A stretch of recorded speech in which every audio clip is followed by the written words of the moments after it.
Bonjour à toutes et à tous, bienvenue sur Agile Toolkit.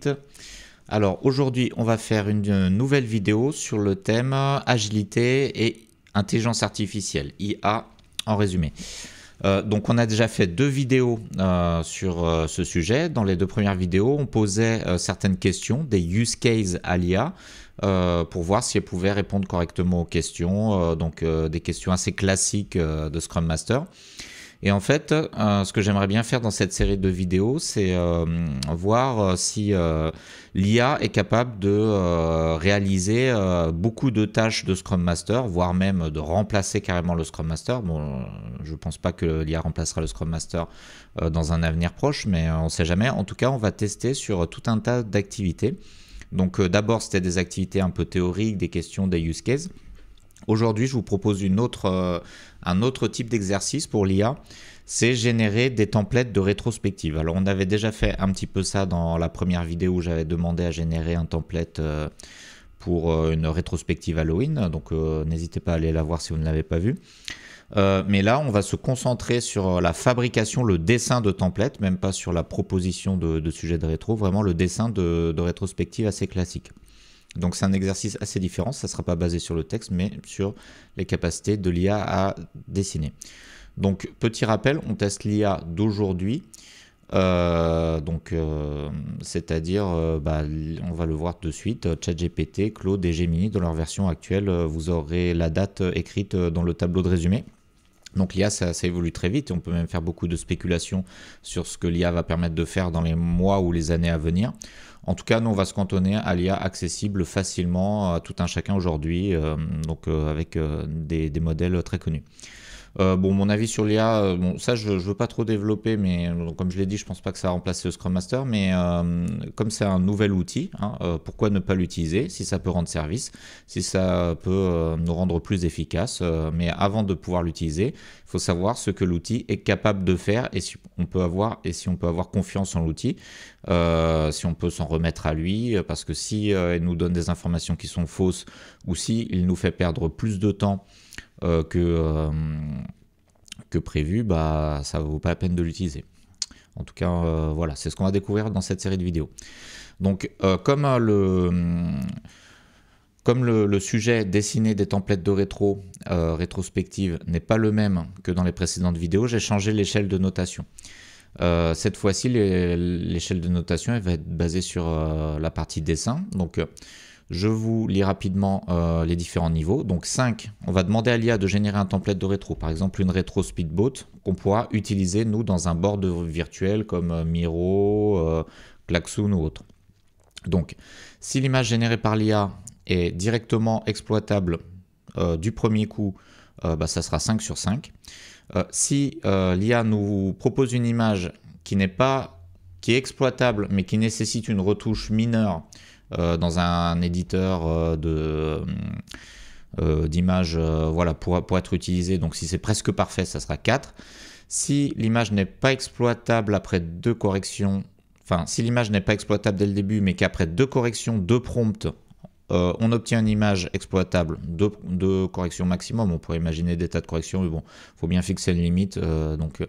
Si après deux corrections de prompt, l'image devient exploitable, ça sera 3. Si il faut deux corrections et une retouche, là ça commence à faire beaucoup, ça sera 2. Si c'est une image qui ressemble mais qui n'est pas exploitable, ni même après deux corrections ou une retouche, 1. Et pas d'image ou une image qui n'a aucun sens, 0.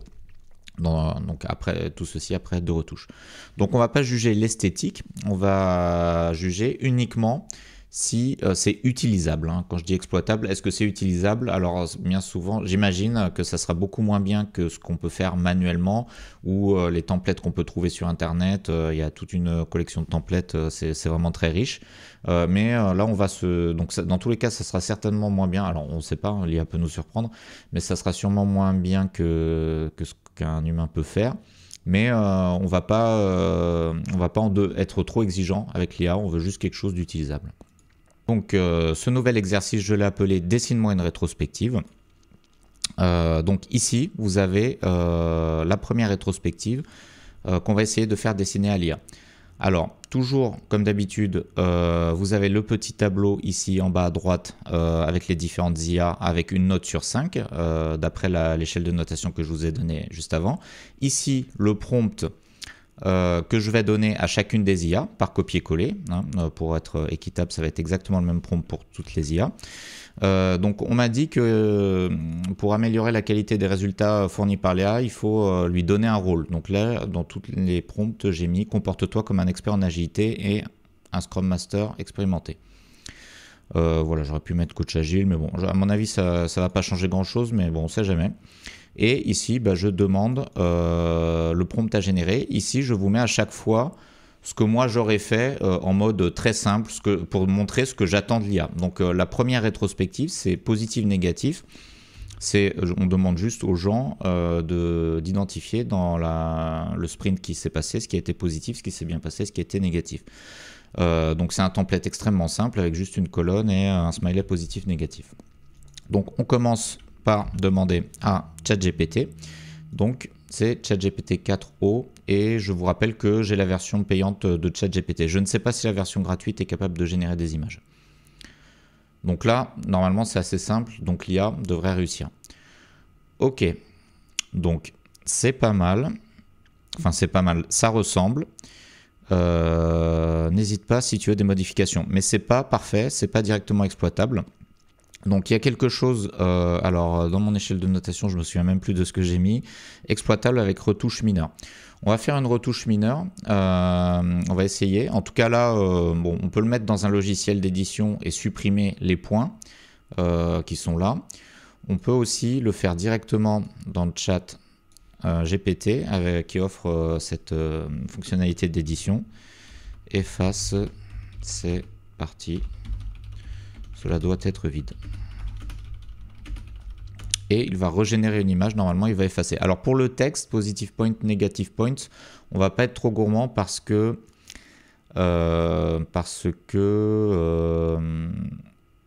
l'IA a du mal à générer du texte. Donc là, c'est en train de générer. Voilà. Donc ça c'est une retouche, c'est exploitable, c'est pas très joli. Mais bon, pour moi c'est ok, donc on va la garder. Donc si je reprends ma petite échelle de notation, image exploitable avec retouche mineure, générée du premier coup. Voilà, générée du premier coup, on a fait une retouche mineure, donc c'est 4. Voilà, bravo ChatGPT. La même question pour Claude. Donc pour Claude, j'ai été un petit peu embêté parce qu'en fait, la fonctionnalité d'affichage de dessin d'image, elle a été disponible à un certain moment et puis elle était plus disponible. Donc ils ont rétrogradé la version de Claude disponible en accès gratuit. Donc pour Claude,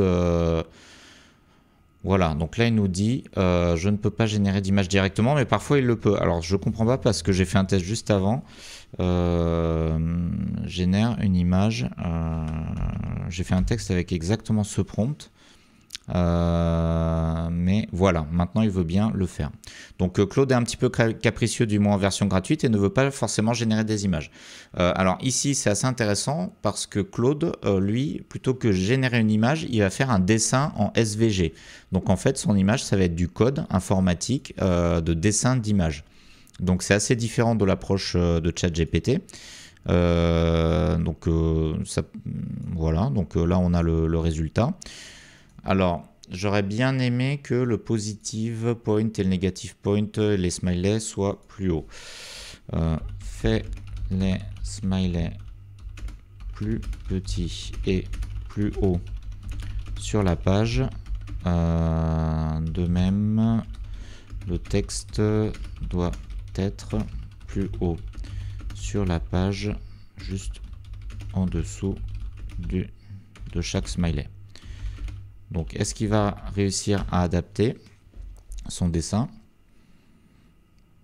Donc là, pour moi, c'est une retouche mineure. Bon, c'est un autre prompt, mais bon, on aurait pu l'éditer manuellement. Donc voilà, on obtient quelque chose qui est là aussi extrêmement simple, mais qui est exploitable. On peut télécharger l'image, certainement. Alors, j'ai pas regardé les fonctionnalités de téléchargement, mais voilà, ici, donc on peut télécharger le fichier SVG.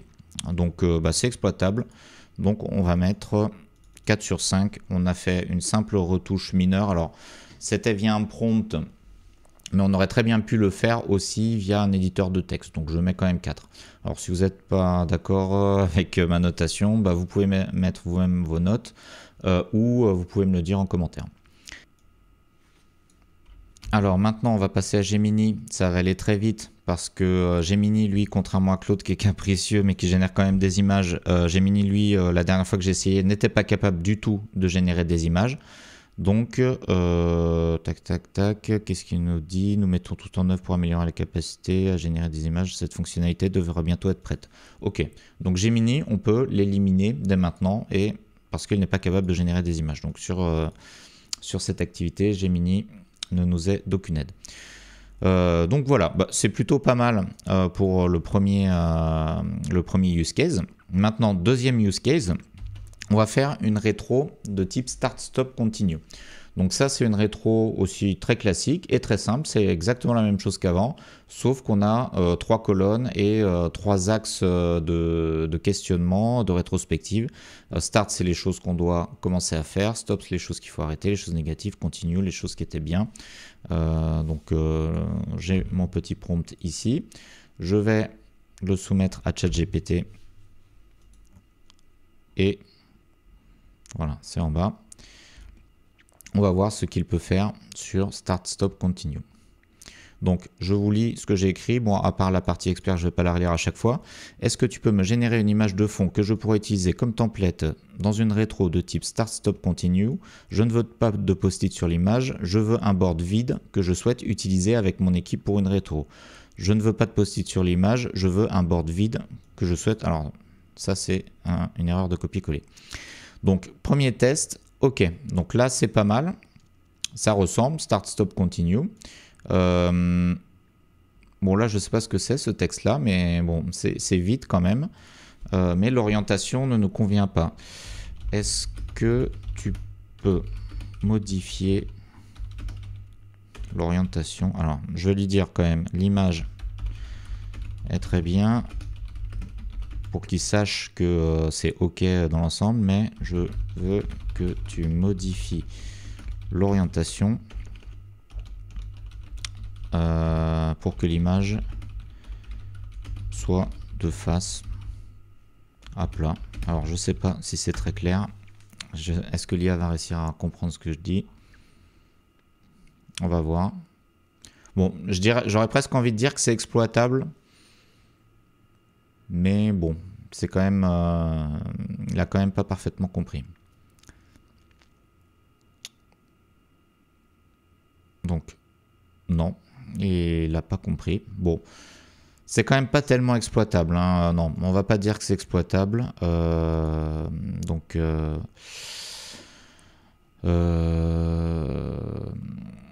Donc là, on va sortir de cette image. Je vais lui recoller mon prompt. Et là, bon, ça c'est une erreur de copier-coller.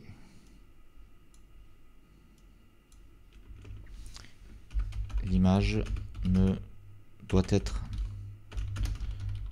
à plat sans orientation particulière. On lui redemande de générer une image. Donc c'est sa dernière chance. J'espère qu'il va réussir.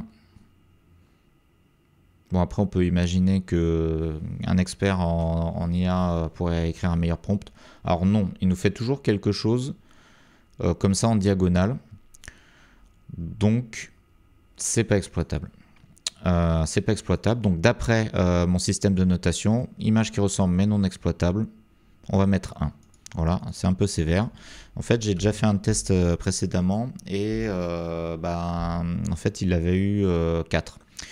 Mais bon, on veut quelque chose de fiable. Puis voilà, dans cette vidéo, c'est 1 du coup. Même question à Claude. Donc le dernier point, on peut l'enlever car c'est un doublon. En fait, je le laisse parce que ChatGPT l'a eu aussi, donc pour être parfaitement équitable, on va laisser ça. Donc là, Claude, lui, va nous dessiner OK. Alors là, start, stop, continue, bah, c'est pas bon. C'est pas bon parce que j'aurais voulu 3 colonnes. Là, c'est bizarre, je comprends pas la logique. Donc, on va changer le prompt. Les 3 axes les 3 aspects de la rétrospective doivent être les titres de 3 colonnes, mais ces titres start, stop, continue en haut de chacune des colonnes. Voilà. Donc, bon, ça on pourrait l'éditer avec un éditeur de texte, mais c'est tellement simple, avec un éditeur d'image, mais c'est tellement simple. Voilà, start, stop, continue. Donc c'est ça qu'on aurait voulu. Donc ça c'est exploitable. C'est même mieux que ChatGPT. Mais il a fallu quand même lui corriger. Donc maximum 2 prompts. J'ai fait 1 prompt, donc on va mettre 3. Enfin, Gemini, 0. Alors, dernière rétrospective, un petit peu plus compliquée, un petit peu plus sophistiquée, c'est la fameuse rétrospective Speedboat. Donc, il y a une île qui représente l'objectif, le bateau qui représente l'équipe, l'ancre qui représente les freins, les risques sont représentés par des rochers, le vent qui nous aide à avancer les choses positives, ce qui nous rend heureux, le soleil. Donc, ça aussi, c'est une rétro hyper classique. Donc, on va voir ce qu'est capable de faire l'IA pour nous générer un template. Ce genre de template, vous pouvez bien sûr les trouver sur Internet, mais il faut rechercher. Peut-être qu'ils ne sont pas disponibles ou pas libres, peut-être qu'il faut payer, ou peut-être que vous voulez quelque chose, un template pour une rétrospective que vous concevez. Donc voilà, on teste ce qu'est capable de faire l'IA. Donc là j'avais mis simplement, est-ce que tu peux me dessiner un template pour une rétrospective de type Speedboat? Je ne veux pas de post-it sur l'image, etc. Donc ça, ChatGPT a du mal à le comprendre parce que j'écris explicitement, je ne veux pas de post-it sur l'image, je veux un board vide que je souhaite utiliser avec mon équipe. Et il me met quand même des post-it. Là, bon, c'est écrit Speedboat, agile rétrospective, ok, bon, mais sinon, c'est pas vraiment une rétro de type Speedboat. Alors, donc la deuxième image, c'est un peu dans le même genre, c'est un peu, bon, ça ressemble vaguement, mais c'est pas exactement ça. Donc on va lui écrire un autre prompt. Dessine-moi un board de rétrospective Speedboat qui fait apparaître les éléments suivants. Île, bateau, vent, ancre qui pend du bateau, rocher, soleil, je crois que j'ai rien oublié.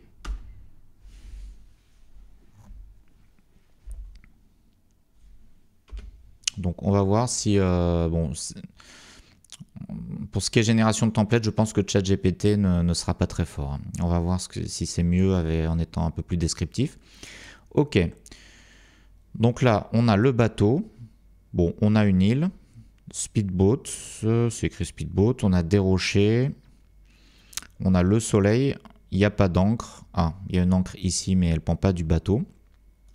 Fais un dessin similaire, mais bien plus simple, et avec les modifications suivantes. L'encre doit pendre du bateau et les rochers doivent être entre le bateau et l'île. On n'est pas si mal, mais je pense que il va pas y arriver. On va voir, hein. Donc suspense. Est-ce que ça va être plus simple, plus proche d'un template de rétrospective? Ah, il semble qu'il y ait un problème pour générer l'image. Ah, il refait, il retente. Bon, soyons patients. Donc avec ce genre de prompt que je viens d'écrire, je pense que Claude s'en sortirait beaucoup mieux parce qu'il a l'air de mieux comprendre les instructions de dessin vu qu'il ne dessine pas vraiment, il écrit du texte SVG. Bon, ben là, c'est pas exploitable parce que, bon, déjà il respecte pas les instructions, il y a des flèches de partout, il y a tout un tas de trucs. Donc, bon, ça va être 1. Ensuite, Claude. Même question pour Claude. Donc, on va voir. Normalement, les IA savent ce que c'est la rétrospective de type Speedboat. Si on leur demande de nous expliquer la rétrospective Speedboat, il n'y aura aucun problème. Ils vont tout vous expliquer très bien. Mais quand il s'agit de dessiner, ben là, c'est plus du tout aussi bien. Alors là,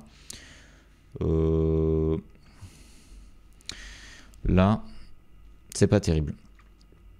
Donc, on va reprendre le même prompt.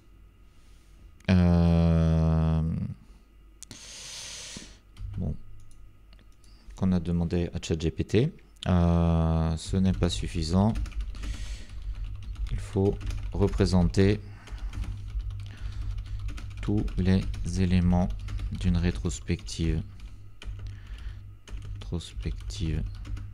Speedboat. Deux points. L'encre. Ah mince. C'est pas. Donc, le bateau, l'île, les rochers entre le bateau et l'île, l'encre qui pend du bateau, le vent, le soleil. Refais un dessin. STP. Toujours être poli avec l'IA. Même si on est un peu familier. Donc, deuxième tentative. Ok. Alors ça, apparemment, c'est un bateau. Il y a des rochers, il y a une île, il y a un soleil. Mais bon, le bateau est pas terrible. Fait un bateau plus joli. Fait un bateau et une encre. Et une encre plus jolie et plus détaillée. Donc c'est que notre deuxième prompt de correction et on n'ira pas plus loin. Donc dernière chance. Mais j'aurais presque envie de dire que c'est déjà exploitable. Ok. Bon. C'est vraiment... Donc il y a tous les éléments, mais c'est vraiment minimaliste. Est-ce que c'est exploitable? Bon. C'est légèrement mieux que ChatGPT, mais j'irai pas jusqu'à dire quand même que c'est vraiment exploitable. Alors je vais pas mettre 1, je vais mettre 1,5 parce que c'est un peu mieux, mais c'est vraiment pas terrible. Et Gemini 0. Donc, maintenant, d'ailleurs Claude, alors c'est la version Haiku. Donc dans le tableau, j'ai créé une nouvelle colonne. Donc c'est la version gratuite de Claude qui génère des images quand elle veut. Donc j'ai rajouté une colonne spéciale pour Claude Haiku. Je ne sais pas comment on mixera ça à la fin. En tout cas, je reprends les notes. Donc 4, 4, 0, 1, 3, 0 et 1, 1,5, 0. Donc pour positif, négatif, 4, 4. Ah non, là c'est... Bon là je sais pas parce que j'ai pas la version payante. 4, 0. J'ai déjà oublié. 1, 3, 0. 1, 3, 0. Et 1 et 1,5. Et toujours 0. Donc, dans le tableau, on va l'utiliser dans chaque vidéo sur l'IA. Vous avez tous les use cases. Donc ici, Classic Scrum Master, c'est les deux précédentes vidéos qu'on a fait juste avant. Une colonne pour chaque modèle d'IA avec son numéro de version, donc c'est important. Ici, la moyenne pour chacun des use cases. Ensuite, vous avez les nouveaux use cases templates de rétro qu'on a fait ici, donc le nouvel exercice. C'est pour ça que j'ai mis une couleur différente. Vous avez en bas la moyenne par rapport à ce nouvel exercice de dessin, bah c'est 2 sur 5 pour ChatGPT. 2,83 pour Claude 3.5 Haiku, qui est la version qu'on a, c'est écrit ici. Et 0 pour Gemini qui n'est pas capable de faire des images. Vous avez une moyenne générale où je fais la moyenne de toutes les moyennes. Alors bon, là c'est un peu compliqué pour Claude parce qu'il y a deux modèles d'IA différents. Ils ont changé d'eux-mêmes, ils ont décidé de ne plus fournir gratuitement la version Sonnet. Peut-être que ça reviendra, mais en tout cas voilà. Donc cet exercice sur les rétros, en conclusion, c'est pas très concluant. Est-ce qu'on peut utiliser l'IA pour faire des rétrospectives, des templates de rétrospectives? Je pense que non. On avait vu sur la première vidéo qu'on peut utiliser l'IA pour proposer des idées de rétro. Même c'était vraiment des super idées, c'était plutôt pas mal. Mais pour dessiner le template, l'IA n'est pas encore suffisamment au point. Donc peut-être qu'on refera une autre vidéo là-dessus dans quelques mois pour voir si ça a évolué. Mais voilà, en tout cas, pour la partie template, l'IA ne peut pas remplacer le Scrum Master. Voilà, pour le moment. Je vous remercie de votre attention et je vous dis à bientôt pour une prochaine vidéo.